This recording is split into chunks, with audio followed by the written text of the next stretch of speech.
thank you. Thank President Biden. And thank you to the American people for your incredible support for Israel in our war against the barbarians of Hamas.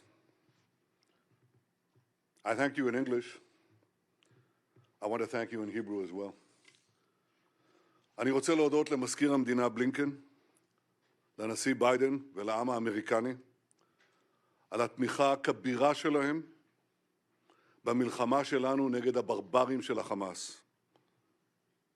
אדוני המזכיר, אתה בא הנה לעם כואב, עם לוחם, עם של אריות, עם שנחוש לנצח את כוחות הרשע מסביבנו. משעה לשעה מגיעות לנו, אנחנו שומעים על סיפורי הזוועה ועל סיפורי הגבורה. סיפורי הזוועה אומרים הכל עליהם, וסיפורי הגבורה אומרים הכל עלינו.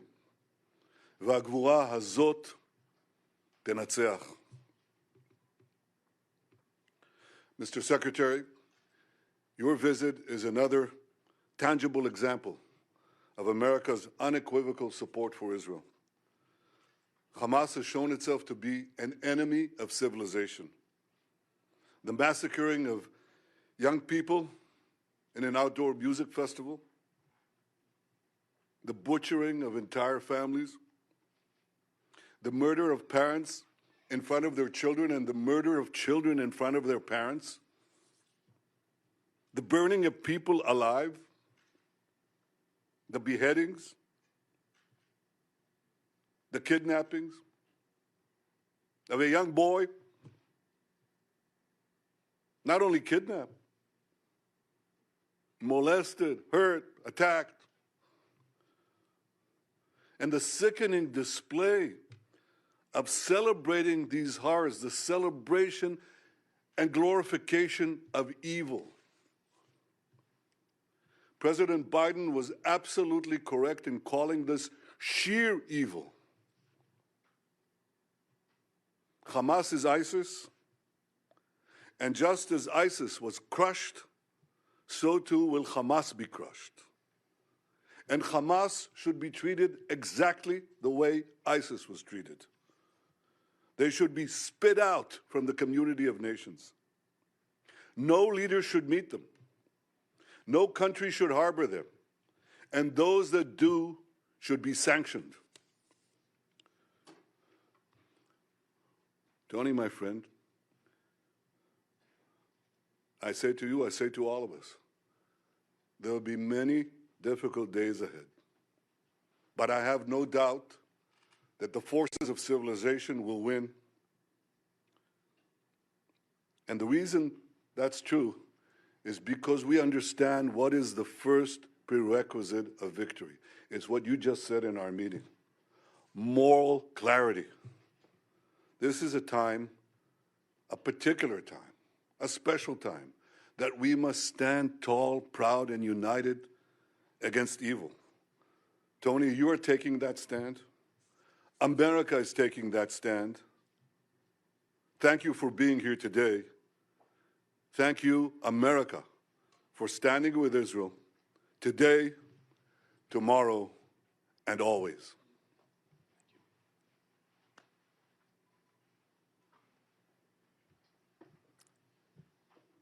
Mr. Prime Minister, I'm grateful to be back in Israel in this incredibly difficult moment for this nation, but in fact, for the entire world.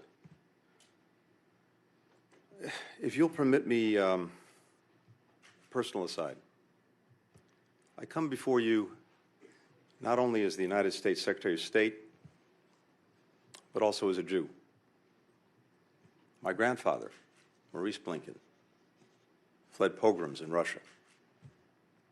My stepfather, Samuel Pizar, survived concentration camps, Auschwitz, Dachau, Majdanek. So, Prime Minister, I understand on a personal level the harrowing echoes that Hamas's massacres carry for Israeli Jews, indeed, for Jews everywhere. I also come before you as a husband and father of young children. It's impossible for me to look at the photos of families killed, such as the mother, father, and 3 small children murdered as they sheltered in their home in kibbutz near Oz, and not think of my own children. This was just one of Hamas's countless acts of terror. In a litany of brutality and inhumanity that, yes, brings to mind the worst of ISIS. Babies slaughtered, bodies desecrated, young people burned alive, women raped, parents executed in front of their children, children in front of their parents. How are we even to understand this, to digest this? And yet, at the same time that we've been shocked by the depravity of Hamas, we've also been inspired by the bravery of Israel's citizens. The grandfather who drove over an hour to a kibbutz under siege, armed only with a pistol, and rescued his kids and grandkids. The mother who died shielding her teenage son with her body, giving her life to save his, giving him life for a second time. The volunteer security teams on the kibbutzes who swiftly rallied to defend their friends and neighbors despite being heavily outnumbered. And we're lifted by the remarkable solidarity of the Israeli people, demonstrated in the long lines of people giving blood, in the hundreds of thousands of reservists who've mobilized, some rushing home from abroad, people around the country opening their homes to fellow citizens displaced from the south. The people of Israel have long and rightly prided themselves on their self-reliance, on their ability to defend themselves, even when the odds are stacked against them. The message that I bring to Israel is this: you may be strong enough on your own to defend yourself, but as long as America exists, you will never ever have to. We will always be there by your side. That's the message that President Biden delivered to the Prime Minister from the moment this crisis began. It's the message that I and my other colleagues in the government have delivered to our Israeli counterparts on a daily, even an hourly basis. It's the message that I bring with me to our discussions today, and it's what I'll affirm when I meet with the members of Israel's newly formed national emergency government. We welcome the government's creation and the unity and resolve that it reflects across Israel's society. We're delivering on our word, supplying ammunition, interceptors, to replenish Israel's Iron Dome, alongside other defense materiel. First shipments of U.S. military support have already arrived in Israel, and more is on the way. As Israel's defense needs evolve, we will work with Congress to make sure that they're met. And I can tell you, there is overwhelming bipartisan support in our Congress for Israel's security. Here in Israel and everywhere, we will reaffirm the crystal clear warning that President Biden issued yesterday to any adversary, state or non-state, thinking of taking advantage of the current crisis to attack Israel. Don't. The United States has Israel's back. We've deployed the world's largest aircraft carrier to the Eastern Mediterranean.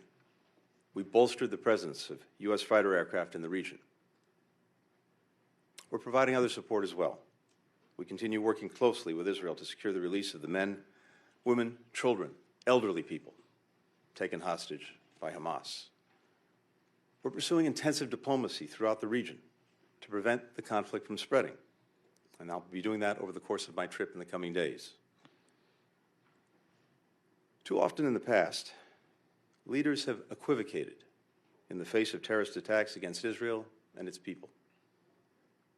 That's why we've been adamant with all countries in the wake of these attacks. There is no excuse. There is no justification for these atrocities. You heard the Prime Minister say it. This must be a moment for moral clarity. The failure to unambiguously condemn terrorism puts at risk not only people in Israel, but people everywhere. Look at what just happened. Individuals from 36 countries killed or missing in the aftermath of Hamas's attacks. Europe, Asia, Africa, the Americas, no region has escaped Hamas's bloody reach. Anyone who wants peace and justice must condemn Hamas's reign of terror. We know Hamas doesn't represent the Palestinian people or their legitimate aspirations to live with equal measures of security, freedom, justice, opportunity, and dignity. We know Hamas, instead of promoting the well-being of its citizens, rules repressively and dedicates the resources it has to terror tunnels and rockets. We know Hamas didn't commit its heinous acts with the interests of Palestinian people in mind. We know Hamas does not stand for the future that Palestinians want for themselves and for their children. Hamas has only one agenda: to destroy Israel and to murder Jews. No country can or would tolerate the slaughter of its citizens, or simply return to the conditions that allowed it to take place. Israel has the right, indeed the obligation, to defend itself and to ensure that this never happens again.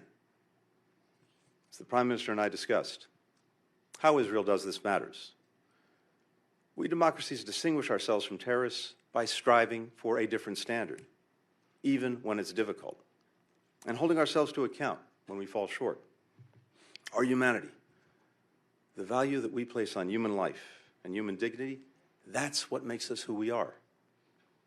And we count them among our greatest strength. That's why it's so important to take every possible precaution to avoid harming civilians. And that's why we mourn the loss of every innocent life. Civilians of every faith, every nationality who've been killed. Tragically, the number of innocent lives claimed by Hamas's heinous attacks continues to rise. Among those, we now know that at least 25 American citizens were killed. We join families in Israel, in the United States, around the world, in mourning their immeasurable loss. Nearly 15 years ago, my stepfather, who I alluded to earlier, Samuel Pizarro, came here to Yad Vashem to perform the mourner's prayer that he wrote to accompany Leonard Bernstein's Third Symphony, Kaddish. Reflecting on the unspeakable horrors that he'd endured as a boy in the Nazi concentration camps, he wrote that man, though created in your image and endowed with the freedom to choose between good and evil, remains capable of the worst as of the best, of hatred as of love, of madness as of genius.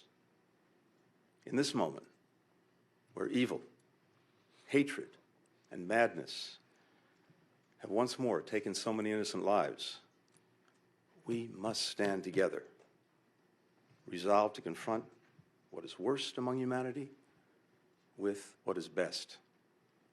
We must provide an alternative to the vision of violence and fear, nihilism and terror presented by Hamas. That is what the United States will do, standing with Israel, working together with its people, and all those in this region who remain committed to the vision of a more peaceful, a more integrated, a more secure, a more prosperous Middle East. Thank you very much.